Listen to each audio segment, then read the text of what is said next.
As you know from prior teaching, I've taught that there are 4 levels to every Jewish holiday. By the way, we did put that teaching up. You should have received a link, or you will receive a link, to the Rabbi Finley channel on YouTube. We're putting up our Divrei Torah from Shabbat on my Rabbi Finley channel on YouTube. Also my overview of Hanukkah, where I discuss the 4 levels of Hanukkah. And we'll be putting more and more things up on the YouTube channel. Feel free to subscribe, and you'll benefit from all kinds of things that you might find interesting. So the 4 levels of the holiday are, first, the history and the text. Number 2, the ritual. Number 3, the symbolic dimension. And number 4, the transformative dimension. Tonight we're focusing on the history and the text. Most people have not ever looked at the book of Maccabees, First Maccabees and Second Maccabees. They're 2 independent books. They tell the history of the period, and they are a wealth of information for scholars. There are many other books on this period, the period of that is called the Hellenistic Civilization and the Jews. That's the book by Cherikover. But there are really many, many volumes on this period. It's a fascinating thing to study. It's almost endless. If you were to pick up, especially Second Maccabees, the intrigue, the politics is so complex. You really need a good outline to understand the strife between among the Jews, the different factions, how they were at war with each other, and then the war with Antiochus and how the war was resolved. So I'm giving you a little bit of Second Maccabees. The Second Maccabees begins with a letter purported from the Jewish community in Judea to the Jewish community in Egypt. And it says the following. To the Jewish kinsmen in Egypt, the Jews who are in Jerusalem and those in the country of Judea, send brotherly greetings. It starts with all kinds of beautiful, praiseworthy things. And then it reminds them that in the reign of Demetrius, we, the Jews, wrote to you during the persecution and crisis that came upon us in those years since the time when Jason and his partisans. Who was Jason?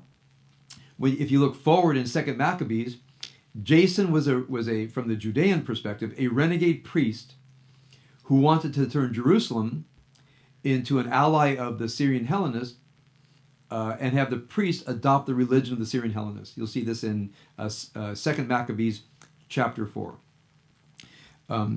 Jason and his group revolted from the Holy Land and their kingdom. They set the porch of the temple on fire and shed innocent blood.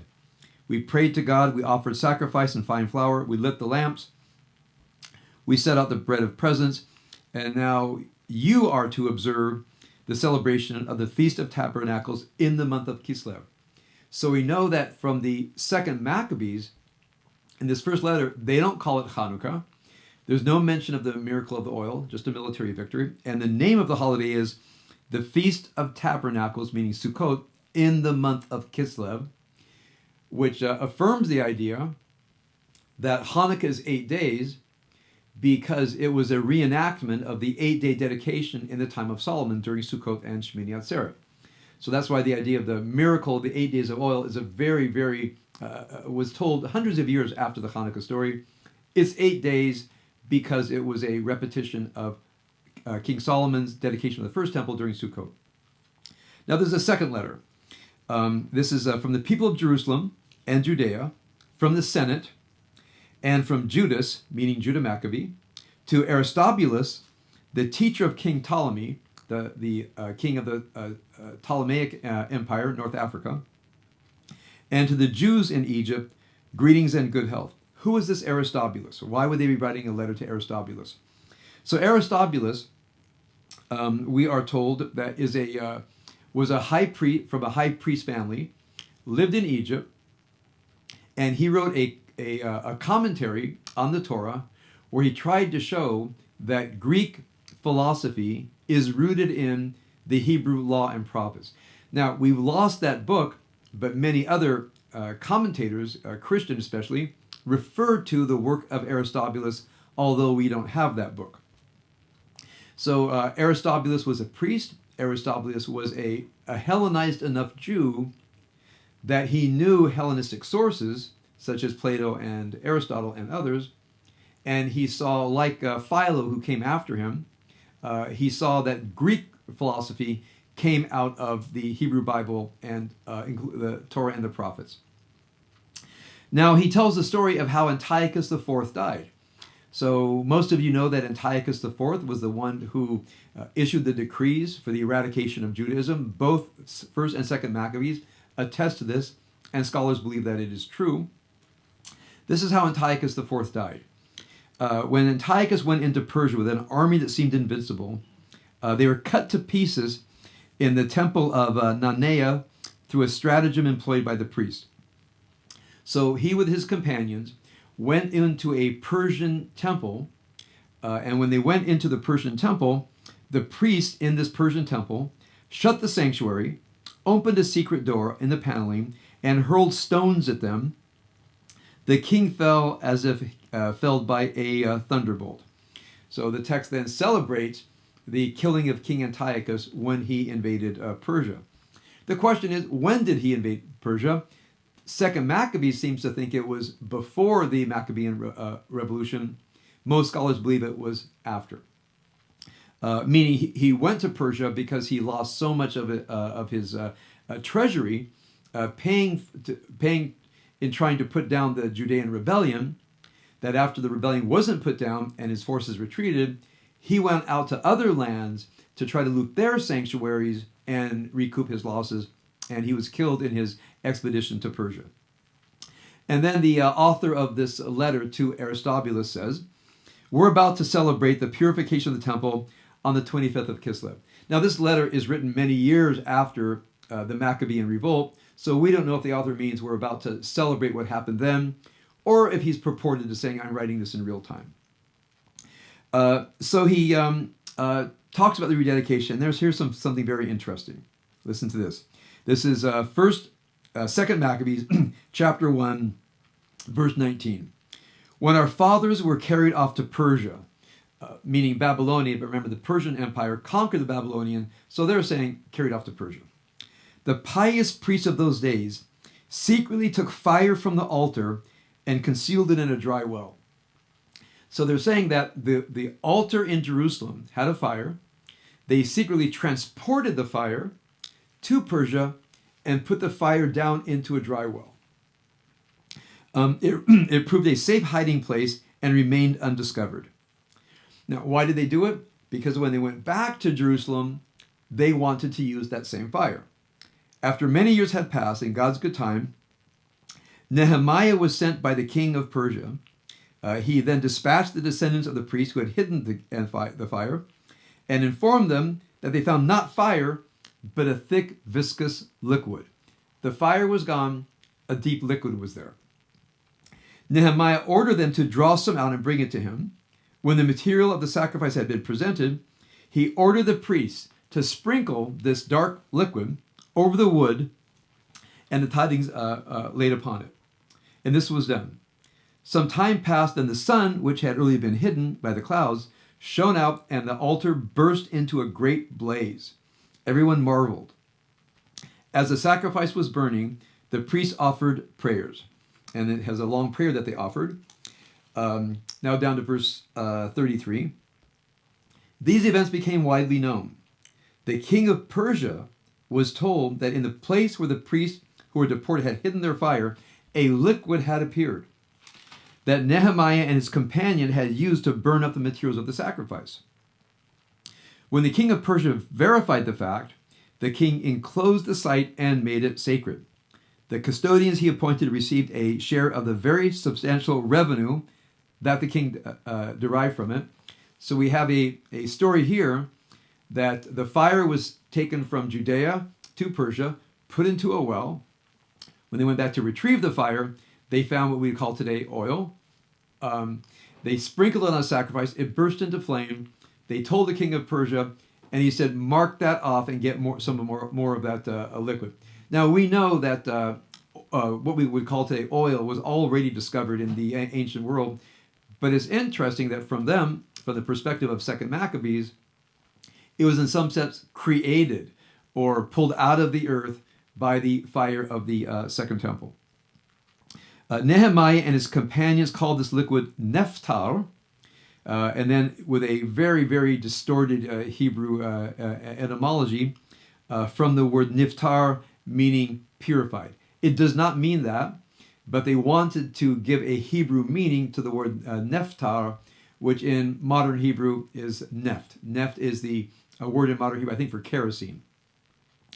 Now, so what's the background to this? Then it goes on and tells us things about the prophet Jeremiah that have never been recorded anywhere else.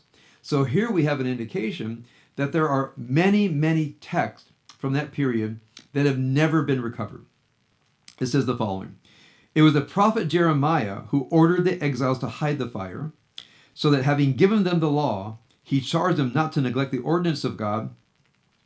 This document shows that when prompted by a divine message, the prophet gave orders that the tent of meeting and the ark should go with him. Then he went away to the mountaintop where Moses saw God's promised land, Moses' burial place. When he reached the mountain, Jeremiah found a cave dwelling. He took the Mishkan, he took the tent, the ark, the incense altar, and blocked up the entrance in a cave. So when we ask what happened to the ark, what happened to all the great treasure in the temple, it says here, Jeremiah hid them in a cave at Mount Nebo. Some of his companions came to mark the way, but they were unable to find it. When Jeremiah learned of this, he reprimanded them. This place shall stay unknown until God finally gathers his people together and restores the people to their land. Now, what happened to Jeremiah? If you go to the book of Jeremiah and read in Jeremiah chapter 42 and 43, Jeremiah did not go with the Babylonian exiles to Babylonia. Jeremiah was kidnapped and forced to go down into Egypt, where Jeremiah prophesied to the Jews of Egypt and apparently died there.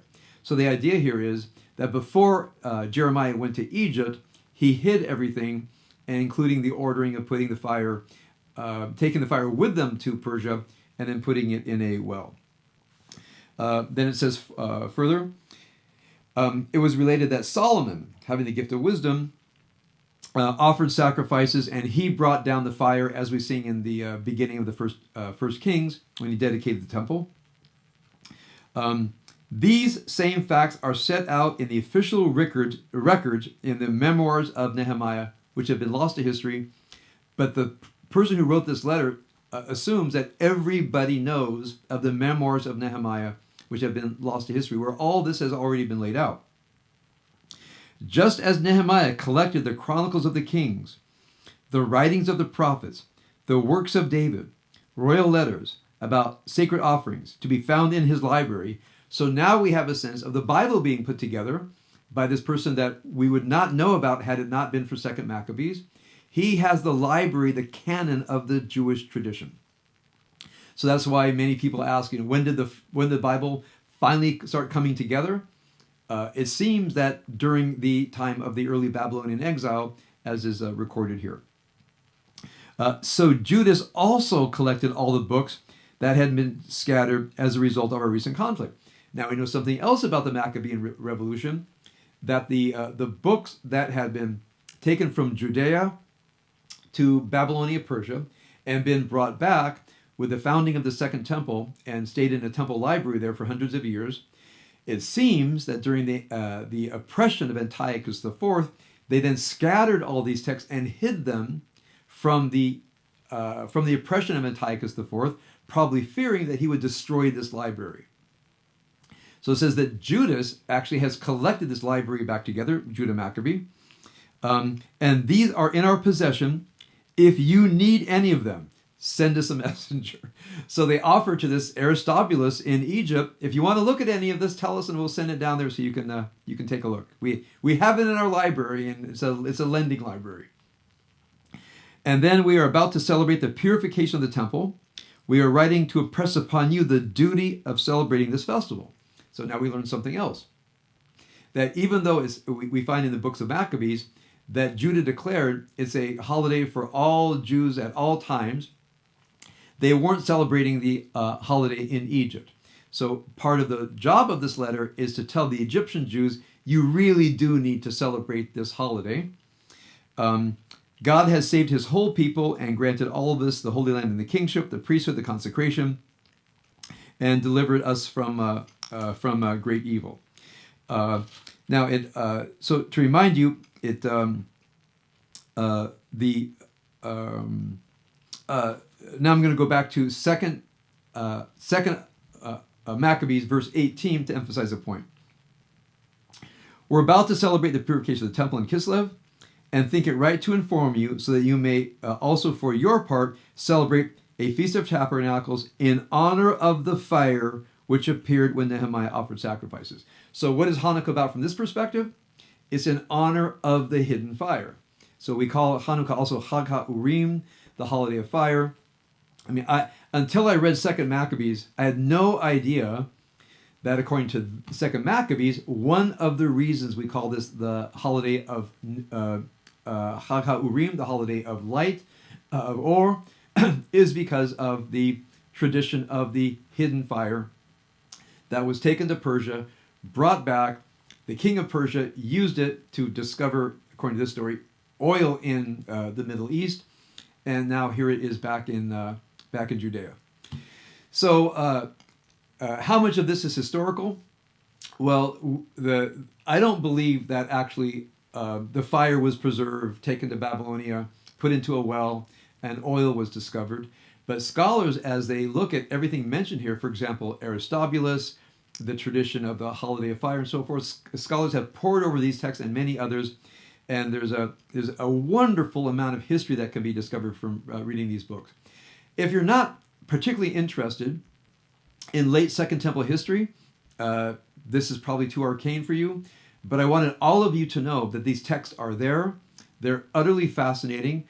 The books about these texts are gripping. Some of them are written as a war novel, where there's one battle after another with all the intrigue and all the espionage and the different fights that are fought. It's wonderful reading. So if you want to dig into this, find the Maccabees online. I have it in my New English Bible, and it's fascinating reading. And if we want to observe the 4 levels of Hanukkah, history and text, the ritual, the symbolic meaning, the transformational meaning, there's much greater depth to the historical than anybody can possibly imagine until you go out and read the books of Maccabees for yourself.